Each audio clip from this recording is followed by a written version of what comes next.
ನಿನ್ನೆ ಸಮೀರ್ ಅವ್ರ ಬಗ್ಗೆ ಒಂದು ವಿಡಿಯೋ ಮಾಡಾಕಿದ್ದೆ, ಅವ್ರು ಸಪೋರ್ಟ್ ಆಗಿ ನಿಂತ್ಕೊಂತೀನಿ ಅಂತ. ಯಾಕೆ ಅಂದ್ರೆ ಅವರು ಒಂದ್ ಹೆಣ್ಣು ಮಗು ಸತ್ತಿರೋದಕ್ಕೆ ಧ್ವನಿ ಎತ್ತಿ ನ್ಯಾಯ ಬೇಕು ಅಂತ ನಿಂತ್ಕೊಂಡು ಮಾತಾಡಿದ್ದಾರೆ. ಅದಕ್ಕೋಸ್ಕರ ನಾನು ಮಾಡಿದ್ ಸರ್.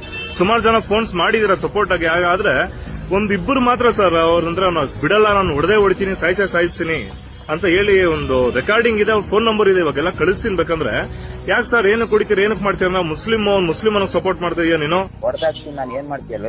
ಯಾರಿಗೆ? ಸಮೀರ್ ಅವ್ರದಾ? ಹೊಡಿತೀನಿ ನಾನು, ಏನ್ ಮಾಡ್ತೀಯ? ಏನಕ್ಕೆ ಕಾರಣ ಏನು? ಅವ ಸಾಹಿಬ ನಮ್ಮ ಹಿಂದೂ ನಾಶ ಮಾಡ್ಲಿಕ್ಕೆ ಮಾಡ್ತಿದ್ದೆ ನಾವು ವಿಡಿಯೋ. ಯಾರು ಹಿಂದೂ ನಾಶ ಮಾಡಕ್ ಮಾಡಿದ್ರೆ ನಾನೇ ಸಪೋರ್ಟ್ ಮಾಡಲ್ಲ ಅಂತ ಅವ್ರಿಗೆ. ಅಲ್ಲಿ ವಿಷಯ ಇರೋದೇನೋ ಹೆಣ್ಣು ಮಗು ಅನ್ಯಾಯ ಆಗಿದೆ. ಹೆಣ್ಮಗುಗೆ ತರ ಸತ್ತೋಗಿದೆಯಲ್ಲ ಸರ್, ಪರವಾಗಿಲ್ವಾ? ಮತ್ತೆ ಅಂದ್ರೆ ಸತ್ತು ಬಿಡ್ರಿ ಬೇಕಾದ್ರೆ ಹೆಂಗ್ ಸತ್ತೋಗ ನಿಮ್ ಪ್ರಕಾರ? ನಿಮ್ ಪ್ರಕಾರ ಸತ್ತೋಗ್ಲಿರಿ. ಆಯ್ತು ಸರ್, ಮಾತಾಡೋರು ಮುಸ್ಲಿಂ ಅಂತ ಇದ್ರಲ್ಲ, ಆಯ್ತು ಮುಸ್ಲಿಂ ಅವರೇ ಆದ್ರೂ ಸಪೋರ್ಟ್ ಮಾಡ್ತಾ ಇರೋದು ಯಾರಿಗೆ? ಒಂದು ಹಿಂದೂ ಹೆಣ್ಮಗುಗೆ ತಾನೆ, ಹಿಂದೂ ಹೆಣ್ಮಗು ಸತ್ತಿದೆ ಅಂತಾನೆ ಮಾಡ್ತಾ ಇದ್ರ. ಅದು ಬಿಟ್ಟು ಬೇರೆದೆಲ್ಲ ಏನಕ್ಕೆ ಮಾತಾಡ್ತೀರಾ ಅಂದ್ರೆ, ಇದು ಮಾತಾಡ್ತಾ ಇದಾರೆ ಸ್ವಾಮಿ, ಇದಕ್ಕೊಂದು ನ್ಯಾಯ ಕೊಡ್ಸಿ. ಅದು ಬಿಟ್ಟು ಸರ್ ನಾನು ಪಕ್ಕ ಹಿಂದೂ ಶಿವಭಕ್ತ, ಪಕ್ಕ ಶಿವಭಕ್ತ ನಾನು, ಹಾಗಂತ ಎಲ್ಲದಕ್ಕೂ ಇದ್ ಮಾಡಲ್ಲ. ತಪ್ಪಮ್ಮೆ ತಪ್ಪೆ, ಅದ್ ಯಾರೇ ಮಾಡಿದ್ರು ಅಷ್ಟೇ. ಅಲ್ಲ ಇನ್ನು ಸತ್ತೋಗ ಪರವಾಗಿಲ್ಲ, ಹೊಡಿತೀನಿ, ನೀವು ಏನ್ ಮಾಡಕ್ಕಾಗತ್ತೆ ನಿಮ್ ಕೈಲಿ? ಆಯ್ತು ಮುಸ್ಲಿಂ ತೋರಿಸ್ತೀವಿ, ತೊಂದ್ರೆ ಇಲ್ಲ.